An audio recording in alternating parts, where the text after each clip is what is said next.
लाहौर के दबंग एसएचओ सैफुल्लाह न्याजी को गोलियां मारकर खत्म कर दिया गया। जिसने गोलियां मारी उस नौजवान का नाम है अदील, जिसने पुलिस को जो बयान दिया, यकीन जाने उसके सुनने के बाद आप 2 साल पुराना सैफुल्लाह न्याजी साहब का एक केस याद करेंगे। जब सैफुल्लाह न्याजी साहब ने एक रक्षा ड्राइवर को, बेगुनाह रक्षा ड्राइवर को जेल भेज दिया था कि इससे मंशियात बरामद हुई है। हालांकि जो लोग मंशियात लेकर जा रहे थे वो भागने में कामयाब हुए और उस मासूम रक्षा बेगुनाह ड्राइवर को सैफुल्लाह न्याजी साहब ने गिरफ्तार करके जेल में डाल दिया। और बाकायदे बाद में इंटरव्यूज में बताया कि मेरी मजबूरी थी। सैफुल्लाह न्याजी साहब कह रहे हैं कि मेरी मजबूरी थी इस रिक्शा ड्राइवर को जेल में डालना।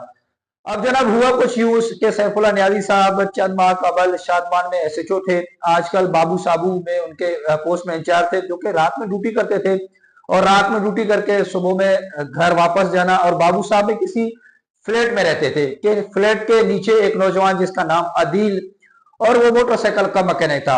उस नौजवान से अपने भाई का काम करवाना, घर के काम काज करवाना, अपने घर बुला लेना और उससे काम काज करवा लेने। अब जनाब अली सैफुल्लाह न्याजी साहब जो कि लाहौर के दबंग एसएचओ हैं, किरदार इनका जैसा भी है माजी में, लेकिन आज जो उनके साथ हुआ कि वो मैं समझता हूँ शर्मनाक चीज है, जो कि उनको मारना एक गलत चीज है। अगर आपको किसी के साथ कोई मसला है, कोई परेशानी है, लेकिन किसी को मार देना किसी मसले का हल नहीं है। अदील ने पुलिस को यह बयान दिया कि सैफुल्लाह न्याजी ने मुझे बहन माँ की गालियां दी, जो कि मुझसे बर्दाश्त नहीं हुआ। अब सैफुल्लाह न्याजी साहब ने शलवार कमीज पहने, पिस्टल उनके पास था। जब ये अदील के पास गए और जो हमें इतलात मिली कि ये आपस में तू तू मैं और तकरार हुई, और इस वजह से सैफुल्लाह न्याजी ने जब बहन माँ की गालियां दी तो अदील ने यह स्टेटमेंट दी, और जिसको डॉल्फिन पुलिस ने फौरी तौर पर जो है वो गिरफ्तार कर लिया। उसने बताया कि मुझे ये माँ बहन की गालियां दे रहे थे, मैंने इनको मना किया कि मुझे बहन माँ की गालियां नहीं दे, मुझे झाड़ते रहते थे, बिना वजह डांटते रहते थे।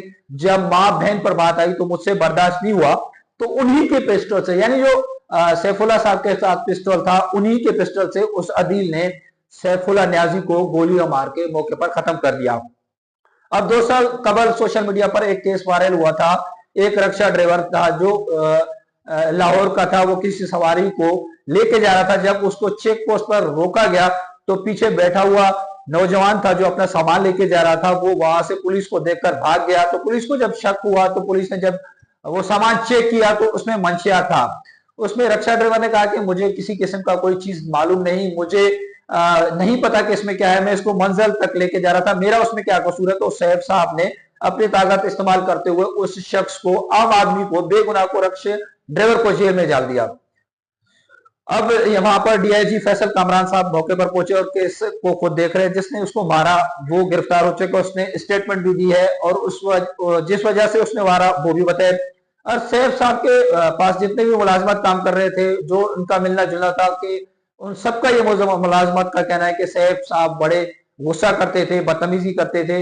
ये तमाम वो लोग उनके हवाले से बता रहे थे। जो अदील ने भी स्टेटमेंट दी कि ये शख्स हर वक्त मुझे माँ बहन की गालियां निकालता था, जिसकी वजह से मैंने आज इसको इबरत का निशान बना दिया, मुझसे माँ बहन की गाली बर्दाश्त नहीं हुई।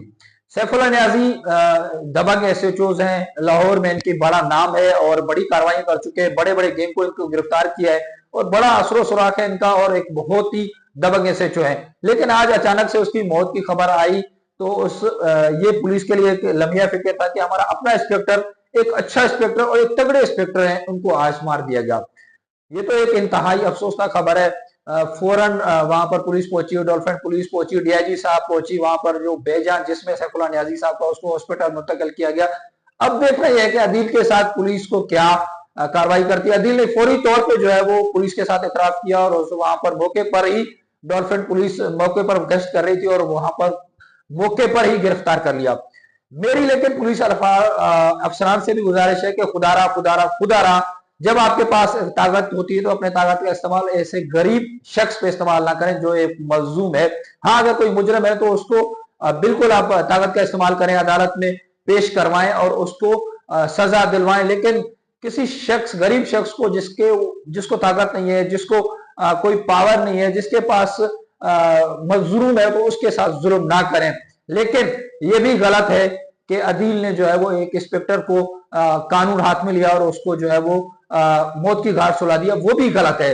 तो अदील को भी चाहिए था कि वो इस तरह ना करता। लेकिन हम लोगों का एतबार जो है वो हमारी अदलिया से उठ चुका है और लोग जो है वो अदलिया को कानून को हाथ में लेने की कोशिश करते हैं। हमारे अदलिया से जो है वो तंग आ चुके हैं और लोगों का कहना है कि जब वो अदलिया से तंग आएंगे तो वो अपने फैसले खुद करने पर मजबूर होंगे। तो मेरी गुजारिश है कि खुद फैसले करने की बजाय अदालतों में लेके जाए, वहां फैसले करवाए। तो एक अच्छे अफसर जो थे वो जो है उनको मौत की घाट सुला दिया गया। तो मेरी भी गुजारिश है उन पुलिस अफसरान से, दीगर जो लोग हैं, जो ताकतवर लोग हैं, मजलूम पर जुल्म करने की बजाय मुजरिम पर जुल्म जरूर करें, उनको अदालत में पेश करें, उनको सजाएं दिलवाएं, ताकि किसी मजलूम के साथ जुल्म ना हो। तो जो सैफुल्लाह न्याजी के साथ हुआ वो भी इंतहाई गलत था। तो इस तरह से अदील को नहीं करना चाहिए था, कानून हाथ में नहीं लेना चाहिए था।